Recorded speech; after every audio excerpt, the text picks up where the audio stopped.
ماحولیاتی تبدیلی اور عالمی حدت سے نمٹنے کے لیے ہر ملک کیا کر سکتا ہے، اسی کا تعین کرنے کے لیے اس وقت پولینڈ میں جاری ایک بین الاقوامی کانفرنس اپنے دوسرے ہفتے میں داخل ہو چکی ہے، جس میں دنیا بھر سے نمائندے شرکت کر رہے ہیں۔ کانفرنس کا مقصد ان اقدامات کو ٹھوس شکل دینا ہے جس کا اعادہ عالمی برادری نے 2015 میں پیرس کلائمیٹ چینج معاہدے میں کیا تھا۔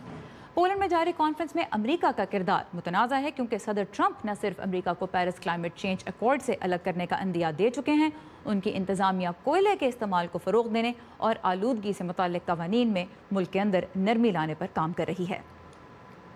اس کانفرنس میں پاکستان کے وفد کی قیادت کر رہے ہیں وزیر اعظم پاکستان کے مشیر برائے ماحولیاتی تبدیلی ملک امین اسلم، اور وہ اس وقت پولینڈ سے ہمارے ساتھ ہیں۔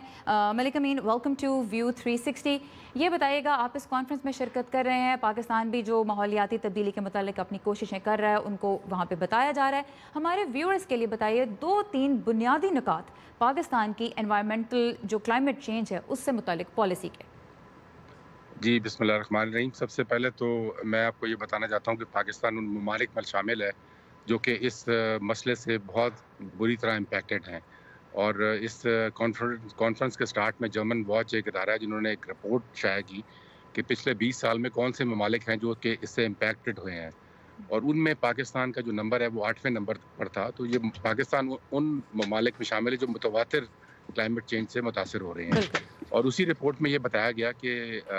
پاکستان پچھلے 20 سال میں دوسرے نمبر پر ہے دنیا میں اکنامک لاسز کے لحاظ سے کلائمیٹ چینج کی وجہ سے، اور تقریباً 3800 ملین US ڈالرز ہمارے ملک کی اکانومی ڈرین ہو چکی ہے ود کلائمیٹ چینج امپیکٹس۔ تو یہ تو پاکستان کی سچویشن ہے، کیونکہ ایک ایسا مسئلے میں امپیکٹڈ ہے جس کے لیے وہ کنٹریبیوٹ کچھ نہیں کر رہا، جس کی وجہ سے یہ مسئلہ نہیں ہوا۔ اور جس طرح آپ نے صحیح فرمایا کہ امریکہ جو کہ ایک میجر کنٹریبیوٹر ہے اس ایشو کا، وہ آج اس پر ایگریمنٹ آپ سے مجھے باہر پاکستان کی پالیسی بتائیں نا، پاکستان کو جتنا مسئلہ اس سے لاحق ہے وہ تو آپ نے بتایا، لیکن اس کو جی، حل کرنے کے لیے اس کی اس شدت میں کو کمی لانے حل کے لیے کرنے کیا کے ہو لیے رہا میں ہے؟ آپ کو جو کلائمیٹ چینج کے اوپر ہماری ایک اڈیپٹیشن پالیسی ہے کہ یہ جو مسئلہ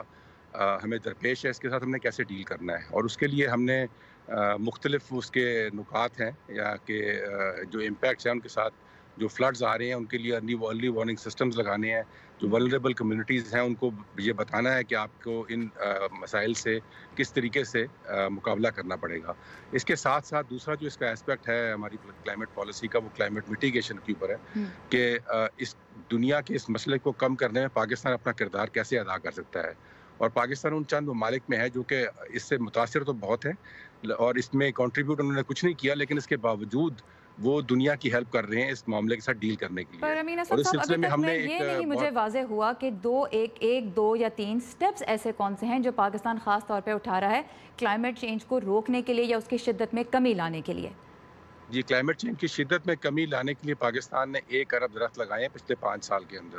اور یہ وہ کام ہے جو کہ اور کسی ملک نے نہیں کیا، اور اس کو اس کانفرنس کے اوپر باقاعدہ ریکگنائز کیا گیا ہے کہ پاکستان کے چھوٹے سے ایک صوبے نے